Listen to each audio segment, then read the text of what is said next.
Halo, assalamualaikum. Selamat datang di resep Hernis. Hari ini saya akan membuat bolu gulung mini pandan tanpa menggunakan santan. Bahannya ekonomis, bolunya lembut, rasanya juga enak. Yang penasaran dengan resepnya? Simak videonya sampai selesai. Jangan lupa klik like, komen, dan klik subscribe. Terima kasih.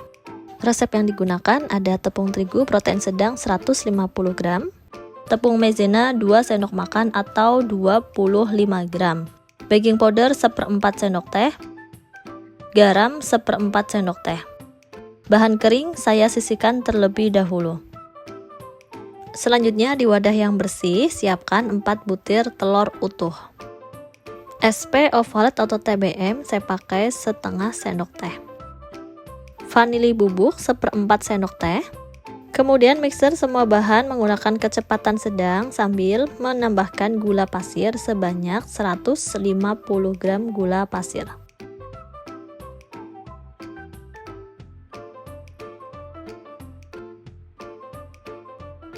Setelah gula pasir semuanya dimasukkan, naikkan kecepatan menggunakan kecepatan paling tinggi, mixer sampai adonan mengembang dan berjejak.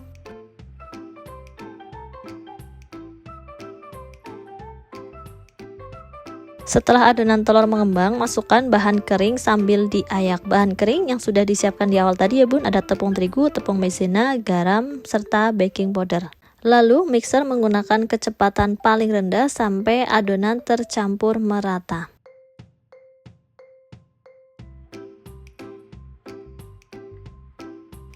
Selanjutnya masukkan bahan cair, ada minyak goreng sebanyak 100 ml, kental manis 1 saset ditambah dengan air sehingga totalnya menjadi 100 ml. Sebagai pengganti santan saya menggunakannya kental manis ya bun. Selanjutnya pasta pandan setengah sendok makan supaya aroma pandannya lebih terasa. Aduk semua bahan sampai tercampur merata menggunakan teknik aduk balik dan searah. Ini penting ya bun, mengaduk seperti ini supaya adonannya benar-benar tercampur merata dan adonannya pun tidak mudah turun. Aduk menggunakan teknik aduk balik dan searah. Kalau sudah tercampur merata, pastikan tidak ada endapan minyak atau dari susu kental manisnya yang mengendap di bagian bawah adonan ya. Kalau sudah tercampur merata seperti ini, bagi adonan menjadi 3 bagian.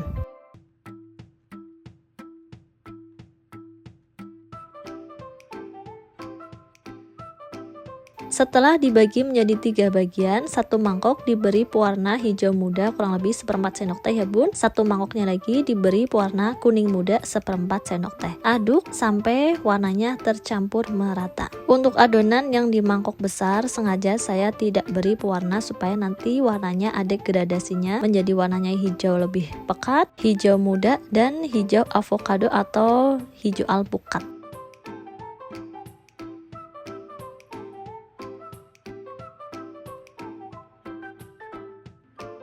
Kemudian siapkan loyang, saya menggunakan ukuran 18 cm, oles loyang menggunakan margarin, kemudian alasi loyang dengan kertas roti cukup di bagian bawah saja ya bun, supaya ketika matang bagian pinggirnya tidak mencuit, jadi pinggiran loyangnya nggak perlu dioles apa-apa ya. Selanjutnya tuang adonan ke dalam loyang. Lapisan pertama saya menggunakan adonan yang sudah diberi pewarna hijau muda. Hentakan loyang 2-3 kali supaya udara yang terperangkap di dalam adonan bisa keluar. Kukus adonan kue ke dalam kukusan yang sudah panas, jadi sebelum digunakan kukusan harus sudah dipanaskan terlebih dahulu. Kukus menggunakan api sedang selama 7 menit. Jangan lupa tutup pancinya dialasi dengan kain supaya airnya tidak menetes. Setelah 7 menit kemudian buka tutup pancinya, timpa kue dengan adonan yang sudah diberi pewarna kuning muda atau adonan yang berwarna hijau avocado. Tuang semua adonan ke dalam loyang tersebut. Kukus kembali selama 7 menit menggunakan api sedang, jangan api besar supaya bolunya tidak mekar atau tidak ketawa. Setelah 7 menit kemudian buka panci kukusan, cek menggunakan tangan. Kalau sudah tidak basah, kue bisa ditimpa dengan adonan berikutnya. Adonan yang terakhir dengan adonan yang tanpa diberi pewarna atau adonan yang original. Tuang semua adonan ke dalam loyang, kemudian ratakan menggunakan spatula supaya bagian permukaannya tidak banyak bolong-bolongnya. Kukus kembali selama 25 menit menggunakan api sedang sampai kue matang. Setelah 25 menit kemudian, buka panci kukusan, cek apakah sudah matang atau belum dengan tes tusuk. Kalau sudah tidak ada adonan yang menempel pada tusuk sate, tandanya kue sudah matang. Kue bisa langsung diangkat dari kukusan. Istirahatkan kue selama 1-2 menit supaya tidak terlalu panas ya bun. Setelah diistirahatkan, sisir pinggiran kue dengan pisau tipis atau menggunakan spatula untuk mengeluarkan kue dari loyang.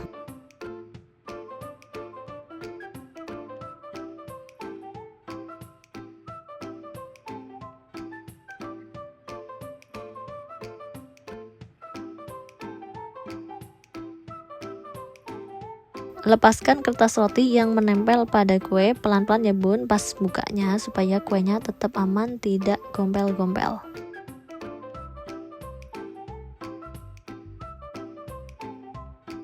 Istirahatkan kue selama 5 menit baru kuenya bisa dipotong. Potong kue dalam kondisi hangat menggunakan pisau yang tajam, boleh bergerigi maupun boleh menggunakan pisau yang halus. Tahan pinggiran kue dengan tangan untuk memudahkan proses pemotongan. Potong kue dengan ukuran yang tipis. Hasil potongan yang pertama ternyata bolunya masih sedikit tebal. Karena yang pertama biasa nervous ya bun, saya akan coba potongan yang kedua. Kunci membuat bolu gulung yang sukses yaitu terletak pada pemotongan bolunya. Kalau potongannya terlalu tebal, saat digulung bolunya akan patah. Tapi dengan potongan bolu yang tipis akan sangat memudahkan proses penggulungan sehingga hasil bolu gulungnya pun akan bagus. Kurang lebihnya ukuran ketebalan bolunya segini ya bun. Ini ukurannya pas, tidak terlalu tebal dan tidak terlalu tipis. Potong semua bolu sampai selesai.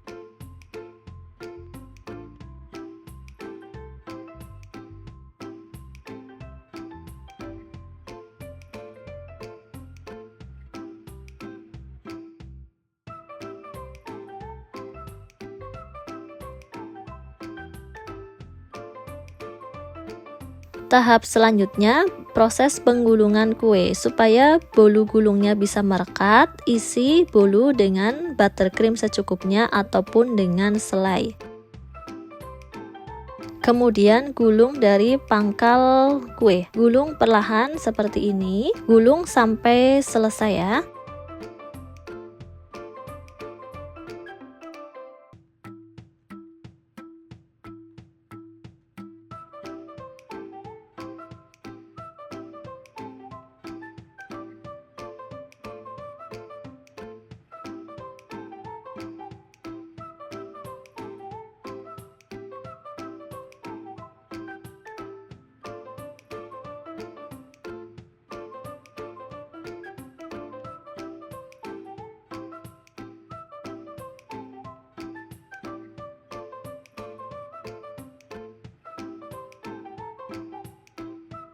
Supaya bunda ada bayangan bolu gulungnya patah itu seperti apa, seperti ini contohnya ya bun.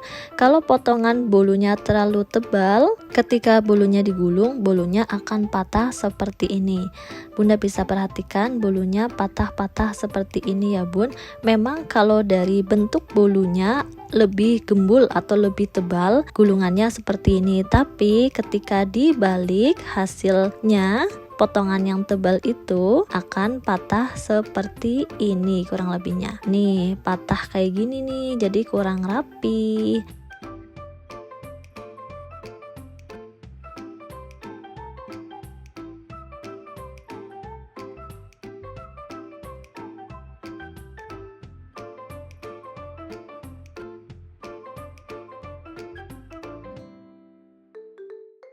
Tahap selanjutnya, kemas bolu menggunakan plastik supaya tampilannya lebih bagus. Gunakan plastik OP, ukurannya sesuaikan dengan bolu masing-masing ya bun. Kebetulan di rumah adanya plastik ukuran yang besar seperti ini. Jadi ketika selesai digulung masih ada sisa plastik seperti ini. Tapi nggak masalah, yang penting kuenya bisa dikemas rapi menggunakan plastik. Dan hasilnya seperti ini. Satu resep menghasilkan kurang lebihnya ada 30 potong bolu gulung mini pandan. Yang penasaran rasanya seperti apa? Langsung aja saya akan coba rasa dari bolu gulung mini pandan. Bismillahirrahmanirrahim.